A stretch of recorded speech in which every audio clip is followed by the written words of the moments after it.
서울대병원 비뇨기과 연구에 따르면 야간류는 단순히 노화 현상이 아니라 신장 기능 저하와 자율신경계의 교란, 그리고 수분과 전해질 불균형이 복합적으로 얽힌 결과라고 합니다.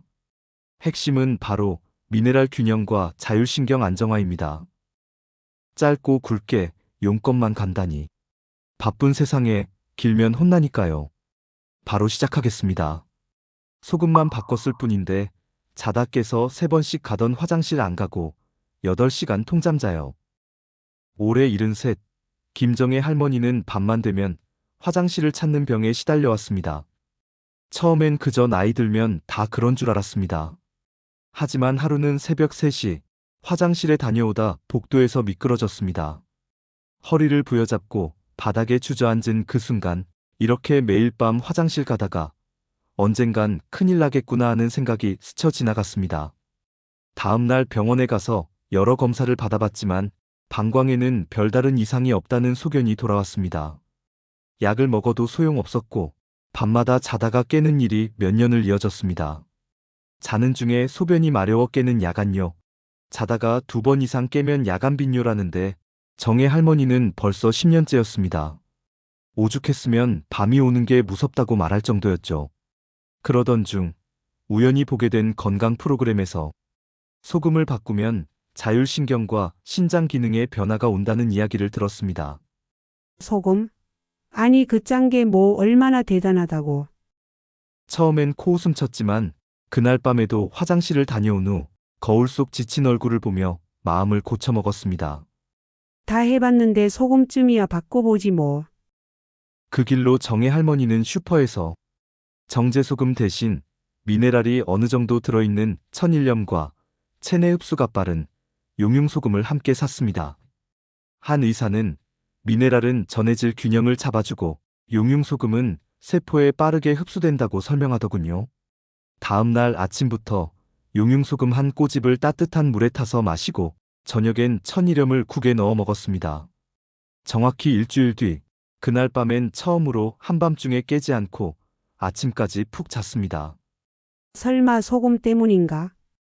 할머니는 반신반의했지만 그 이후 3일 내내 밤에 눈을 뜨지 않았습니다. 심지어 아침에 일어날 때 발이 차지 않고 따뜻했습니다. 소금. 그 흔한 소금이 10년 야간류의 고통을 풀어줄 줄은 꿈에도 몰랐습니다. 이제부터 본격적으로 왜 이런 변화가 생겼는지 소금과 자율신경, 야간류의 관계를 의학적으로 차근차근 짚어보겠습니다. 자다가 소변이 마려워 깨는 것, 생각보다 단순한 문제가 아닙니다. 서울대병원 비뇨기과 연구에 따르면 야간류는 단순히 노화 현상이 아니라 신장 기능 저하와 자율신경계의 교란, 그리고 수분과 전해질 불균형이 복합적으로 얽힌 결과라고 합니다. 특히 우리 몸의 수분 대사와 관련된 주요 호르몬인 바소프레신은 밤이 되면 더 활발하게 작동해 소변 생성을 억제하는 역할을 합니다. 그런데 이 호르몬의 분비가 줄어들거나 몸이 이 신호를 제대로 받아들이지 못하면 밤에도 계속 방광에 소변이 차게 되는 겁니다. 그럼 소금은 도대체 무슨 역할을 할까요? 핵심은 바로 미네랄 균형과 자율신경 안정화입니다. 우리 몸의 나트륨, 칼륨, 마그네슘 등 미네랄은 전해질 역할을 하며 신경의 전달과 근육의 수축이완, 특히 방광의 수축 조절에 중요한 작용을 합니다. 그런데 정제소금만 먹으면 이 나트륨 외에 다른 미네랄이 거의 빠져 있기 때문에 몸 안의 전해질 균형이 무너지고 자율신경계가 쉽게 흥분하거나 둔감해지기 쉽습니다. 자율신경계란 쉽게 말해 자동차의 자동 변속기 같은 존재입니다. 의식하지 않아도 심장 박동, 혈압, 소화, 소변 기능을 스스로 조절하는데 이 균형이 깨지면 밤에도 방광이 긴장하거나 소변을 억제하는 능력이 떨어집니다. 미네랄이 풍부한 소금, 예컨대 천일염, 암염, 혹은 바닷소금 중에서도 간수를 자연 발효로 제거한 고급 소금은 마그네슘과 칼륨이 풍부해 이 전해질 균형을 잡아줍니다. 또한 용융소금은 미네랄이 이온화되어 있어 체내 흡수가 빠르고 부담이 적습니다. 특히 마그네슘은 방광 근육을 이완시키고 신경 전달을 부드럽게 해주는 미네랄입니다. 서울의 한 요양병원 연구에서는 마그네슘 섭취가 야간류를 줄이는데 의외로 큰 영향을 준다는 결과도 있습니다. 결국 김정혜 할머니가 미네랄 소금과 용융소금을 함께 활용한 건 자율신경과 신장 기능, 방광의 근육 활동을 동시에 조절해준 매우 합리적인 선택이었던 겁니다. 다음 파트에서는 이 소금들이 몸에서 어떤 방식으로 작용하는지 좀 더 구체적인 사례와 실천법을 통해 생활 속에서 어떻게 활용할 수 있는지 알려드릴게요. 김정혜 할머니가 소금을 바꾸기로 결심한 건 사실 단순한 호기심 때문이었습니다. 뭘 먹어도 효과가 없었거든요. 그냥 마지막이다 싶은 마음으로 딱 그날부터 미네랄 소금이랑 용융 소금 섞어서 따뜻한 물에 한 꼬집씩 타먹기 시작했어요. 이건 단순한 선택 같지만 몸의 균형을 되찾는 결정적인 시작이었습니다. 그녀가 처음 실천한 방법은 간단했습니다.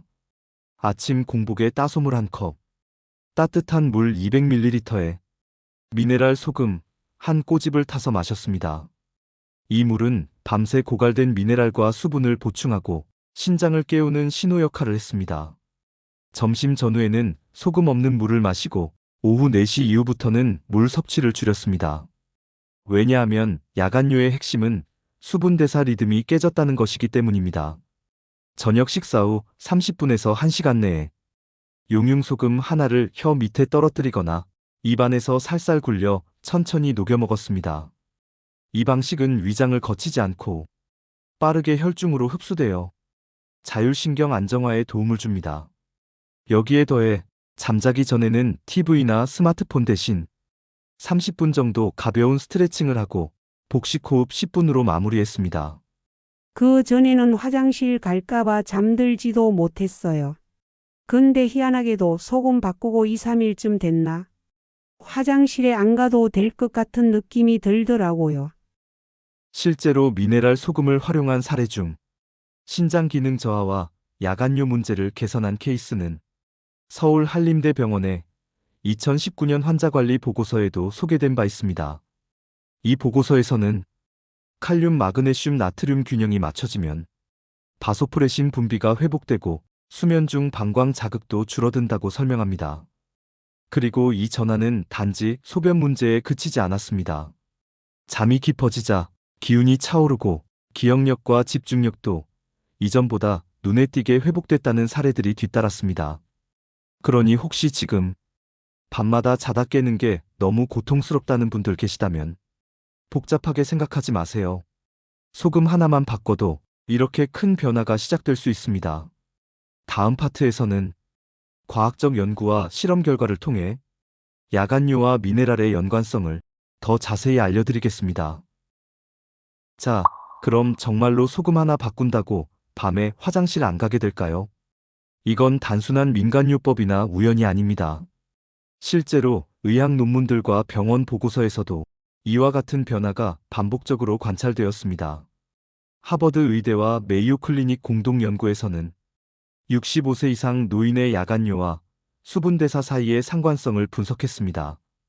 그 결과 저염식을 지속할 경우 야간 바소프레신, 즉 항이뇨 호르몬 분비가 낮아지고 수면 중 방광 수축이 더 자주 발생한다는 사실이 밝혀졌습니다.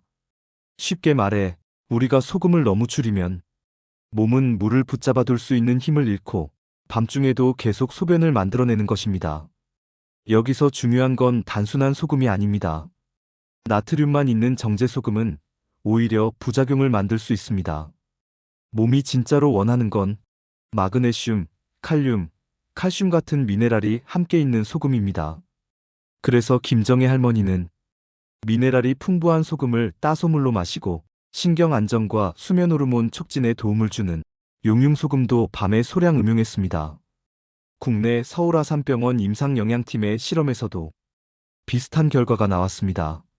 수면장애를 겪는 60세 이상 58명을 대상으로 미네랄 보강식을 제공했더니 2주 뒤 평균 야간류 횟수가 2.7회에서 0.9회로 줄어든 것입니다. 무려 67%가 개선된 셈이죠. 왜 그럴까요? 마그네슘은 근육을 이완시켜 방광 긴장을 줄이고, 칼슘은 신경의 흥분을 안정화시키며, 칼륨은 세포 내 수분 균형을 유지해 밤새 과도한 소변 생성을 방지하기 때문입니다. 이 모든 요소가 미네랄이 풍부한 소금 하나에 들어 있습니다. 그동안 우리가 몰랐을 뿐이죠. 잠만 잘 자도 하루가 달라지잖아요. 근데 그게 소금 하나로 가능하다고는 정말 상상도 못했어요. 이런 증언은 단지 김정의 할머니 한 사람의 이야기가 아닙니다. 이미 수백 명의 실제 사례가 이 변화의 증거가 되어주고 있습니다. 이제 남은 건 우리 각자가 그 한 걸음을 내딛는 것입니다. 마지막 파트에서는 이 간단한 실천을 어떻게 꾸준히 이어갈 수 있을지 실생활 팁과 주의사항을 알려드리겠습니다. 그렇다면 이 놀라운 변화를 가져온 소금, 우리도 실천할 수 있을까요? 당연히 가능합니다. 하지만 몇 가지 주의할 점과 생활 속에서 실천할 수 있는 구체적인 방법을 먼저 알아야 합니다. 첫 번째, 소금은 절대 많이 먹는 게 아닙니다. 필요한 만큼의 미네랄을 포함한 소금을 균형 있게 섭취하자는 것이죠. 김정의 할머니가 실천했던 방법은 이렇습니다. 따소물 한 잔 루틴. 아침 공복, 저녁 식사 후 따뜻한 물 200ml에 미네랄 소금 한 꼬집, 약 2에서 3g을 넣어 마시는 것. 너무 짜지도 밍밍하지도 않은 이 물이 수분 대사를 조절해 줍니다. 밤 시간 용융소금 소량 섭취. 자기 전에 혀 밑에 소량의 용융소금 결정 하나를 녹여 섭취합니다. 이 소금은 단순히 짠맛이 아니라 뇌의 수면 호르몬인 멜라토닌 분비를 도와주는 신경 안정 작용을 함께합니다. 소금 외에도 주의할 점. 오후 늦게 카페인 섭취 자제하기. 자기 전 수분 섭취는 1시간 전에 마치기. 하체 부종이 심한 경우 저녁엔 다리 올리기. 이런 습관도 함께 병행해야 야간류를 근본적으로 줄일 수 있습니다. 무조건적으로 염분을 제한하는 식단만이 답이 아닙니다. 중요한 건 나트륨이 아니라 소금 속 미네랄의 총합이 몸을 조절한다는 사실입니다. 그리고 이 모든 변화는 우리의 식탁 위 한 꼬집의 진짜 소금에서 시작됩니다. 마지막으로 김정의 할머니가 해준 말이 아직도 기억에 남습니다. 밤에 한 번도 안 깨고 자는 게 이렇게 큰 축복인 줄은 몰랐어요. 그동안 몰라서 참 내 몸을 너무 힘들게 했더라고요. 지금 이 영상을 보고 계신 분들 중에도 혹시 매일 밤 화장실을 왔다 갔다 하시느라 지친 분들이 계시진 않나요? 혹시라도 그 이유를 나이 탓으로만 여기셨다면 한 번만 용기를 내보세요. 소금 하나 바꾼다고 뭐가 달라지겠어? 그 생각이 당신의 밤을 그리고 삶을 완전히 바꿔놓을 수 있습니다.